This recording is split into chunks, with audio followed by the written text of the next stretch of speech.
नमस्कार दोस्तों, मैं दीपक कुमार आप सभी का स्वागत करता हूं द आदर्श डायलॉग में।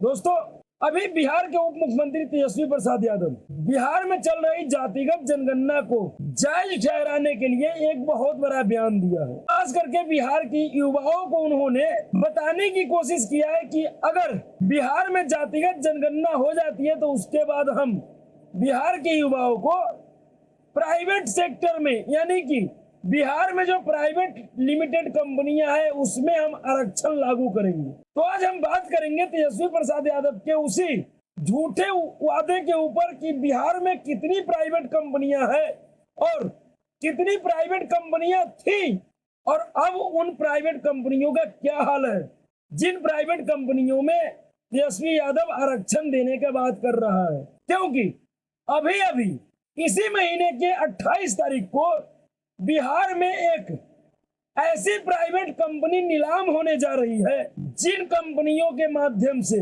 बिहार के लाखों मजदूरों और कर्मचारियों का जीवन यापन होता था। जो कंपनी आज से 93 साल पहले स्थापित की गई थी भारत में, जिस कंपनी को अंग्रेजों ने स्थापित किया, जो कंपनी 1932 से 2017-18 तक निर्बाध रूप से चलती आ रही थी, उस कंपनी का नीलामी इसी महीने 28 अगस्त को होने वाली है। और तेजस्वी प्रसाद यादव कह रहे हैं कि हम बिहार में प्राइवेट सेक्टर में युवाओं को आरक्षण देंगे। जी हाँ, आज मैं बात कर रहा हूं बिहार के चीनी मिलों के ऊपर। ऐसे तो बिहार में बहुत सारे उद्योग धंधे थे, लेकिन खास करके जो चीनी मिलें थी, जिन चीनी मिलों को बिहार में लगाया गया था इस उद्देश्य से कि बिहार का मिट्टी गन्ने के खेती के लिए काफी अच्छी थी, यहाँ गन्ने का पैदावार बहुत अच्छा होता था, इसलिए चीनी मिल अधिक से अधिक बिहार में लगाई गई थी। और आज नहीं, अंग्रेजों के शासन काल में लगाया गया था। लेकिन किस तरह से उन चीनी मिलों का बद से बदतर स्थिति 1990 और उसके बाद 2017-18 तक हो गया, उसके ऊपर हम बात करेंगे। उसी में से एक चीनी मिल है बिहार के सीतामढ़ी जिले का रीगा चीनी मिल। जी हाँ, और उसी रीगा चीनी मिल का नीलामी इसी महीने 28 अगस्त को होने जा रही है। तो एक तरफ बिहार में जो पुराने औद्योगिक क्षेत्र है वो नीलाम हो रही है और दूसरे तरफ बिहार के उप मुख्यमंत्री तेजस्वी प्रसाद यादव बिहार के युवाओं को बेवकूफ बनाते हुए कह रहा है कि हम जातिगत जनगणना के बाद प्राइवेट सेक्टर में युवाओं को आरक्षण देंगे। अरे पहले प्राइवेट सेक्टर को बचा तो लो भाई, कोई प्राइवेट सेक्टर बिहार में खोलवाओ तो सही। आज पूरे देश में 2014 के बाद से कई एक राज्यों में बड़े बड़े कंपनियां लगी हैं, लेकिन बिहार में क्यों नहीं लग रही है? बिहार के मुख्यमंत्री से जब उद्योग के ऊपर सवाल पूछा जाता है तो वो कहते हैं कि बिहार में कोई समुद्र नहीं है, इसलिए यहाँ कोई उद्योग नहीं लगा रहा है।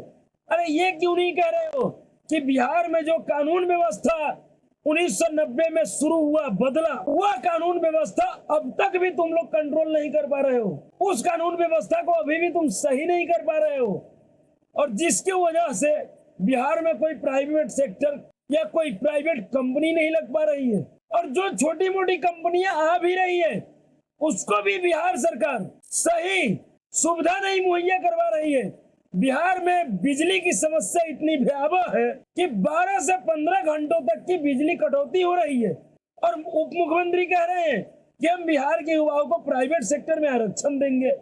गजब का बेवकूफपंती है यार। दरअसल रीगा चीनी मिल, इसकी स्थापना 1932 में हुई थी। अंग्रेजी शासनकाल के दौरान बांगुर ब्रदर्स ने 1932 में इस रीगा चीनी मिल का स्थापना किया था। जो रीगा चीनी मिल 1932 से निर्बाध रूप से चलती हुई आ रही थी। 1950 में अंग्रेजी हुकूमत ने उस रीगा चीनी मिल का जो बागडोर था उसे कलकत्ता के एक व्यापारी पुरुषोत्तम लाल धनख्वा के हाथ में सौंप दिया। कहा जाता है कि वह चीनी मिल उनको अंग्रेजों के वफादारी के और में गिफ्ट में दिया गया था, क्योंकि वह चीनी मिल हमारे ग्राम में ही है। मैं भी उसी गांव का निवासी हूँ जिस गांव में चीनी मिल है। हमने उस चीनी मिल को बहुत नजदीक से देखा है, क्योंकि सौभाग्य से उस चीनी मिल में हमारे पिताजी भी कर्मचारी रहे हैं। जो चीनी मिल 1932 में स्थापना हुई जिसकी, वह 1932 से निर्बाध रूप से चलती हुई आ रही थी, कभी कोई समस्या नहीं हुआ। उस चीनी मिल ने चीनी मिल के ही कमाई से 3 और अलग अलग तरीकों का फैक्ट्री लगाया, जिसमें देसी शराब यानी कि स्पीड बनाने का और हरा भरा खाद बनाने का। लेकिन बिहार सरकार की गलत नीतियों की वजह से, नीतीश कुमार की गलत नीतियों की वजह से और कुछ मिल में काम करने वाले कर्मचारियों के बीच में राजनीतिक दलों की दलाल के हस्तक्षेप से कर्मचारियों को बरगला फुसलाकर प्रबंधन के खिलाफ लड़वाने की वजह से उस चीनी मिल का जो 2 अन्य प्रतिष्ठान था, वह लगभग 7-8 साल पहले बंद हो चुकी है, जिसमें हरा भरा खाद और जो डिस्टिलरी स्पीड बनती थी वह कंपनी शामिल है। उसके बाद जो रीगा चीनी मिल था, जो मुख्य संस्थान था ओम प्रकाश धनुका का, उस चीनी मिल में भी गलत तरीके से राजनीतिक दलों के दलालों के द्वारा, कुछ क्षेत्रीय दलालों के द्वारा और कुछ लुटेरे गिरोहों के दबाव की वजह से चीनी मिल में काम करने वाले मजदूरों के भड़काने पर मजदूर प्रबंधन के बीच में एक ऐसी खाई बना दिया गया कुछ राजनीतिक दलालों के द्वारा, जो खाई कभी पट ही नहीं पाया। उसका परिणाम यह हुआ कि आज वह चीनी मिल 2018 से बंद पड़ा हुआ है और इसी महीने 28 अगस्त को उस चीनी मिल की नीलामी हुई है। जिस चीनी मिल की वजह से आज रीगा जो स्थान है, रीगा जो शहर बना है, एक मिनी शहर बना है, उस मिनी शहर को बनने में उस चीनी मिल का बहुत बड़ा योगदान है। लेकिन किस तरीके से बिहार सरकार की गलत नीति और क्षेत्रीय राजनीतिक दलों के दलालों के और उस कंपनी में काम करने वाले कुछ क्षेत्रीय लुटेरों के वजह से वह कंपनी बर्बाद हो गया और उसमें काम करने वाले हजारों कर्मचारी आज भटक रहे हैं, मजदूरी करने पे विवश हो रहे हैं। और यह सिर्फ रीगा चीनी मिल की कहानी नहीं है। 1990 तक बिहार में, आजादी के समय 1947 तक बिहार में 37 चीनी मिलें थी, लेकिन आजादी के बाद की सरकारों की गलत नीतियों के कारण 90 के दशक आते आते सिर्फ 24 चीनी मिलें बची। लेकिन 90 के दशक के बाद केंद्र सरकार और बिहार सरकार की गलत नीतियों के कारण वो जो 24 चीनी मिलें बची थी, जिस समय इस बिहार में वर्तमान के उप मुख्यमंत्री तेजस्वी प्रसाद यादव के पिताजी का शासनकाल आया, उस समय तक भी 24 चीनी मिली थी। लेकिन उसके बाद 1990 से लेकर 2012-13 तक सिर्फ और सिर्फ 7-8 चीनी मिलें बची रह गई। बाकी सब के सब, अधिकतर संख्या में जो चीनी मिलें बंद हुई, उद्योग धंधे बर्बाद हुए, वो 1990 से लेकर 2005 यानी 15 साल के बीच में हुआ, जिसका श्रेय पूरी तरीके से तेजस्वी प्रसाद यादव के पिता श्री लालू प्रसाद यादव जी को जाता है। आज उनके पुत्र कह रहे हैं कि हम बिहार के युवाओं को जातिगत जनगणना के बाद प्राइवेट सेक्टर में आरक्षण देंगे। पहले प्राइवेट सेक्टर लेके आओ महाराज, उसके बाद ही तो आरक्षण दोगे। जो प्राइवेट सेक्टर तुम्हें विरासत में मिला उसे तो तुम बचा नहीं पा रहे हो, वो तो नीलाम हो रही है और तुम प्राइवेट सेक्टर में आरक्षण की बात कर रहे हो।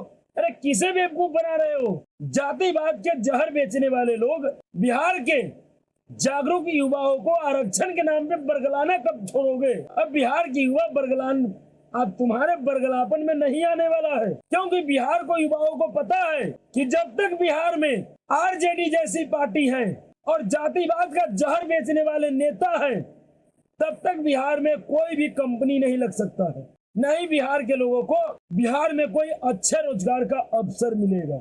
उस चीनी मिल में काम करने वाले लाखों किसानों का और हजारों कर्मचारियों का आज भी पैसा डूब रहा है।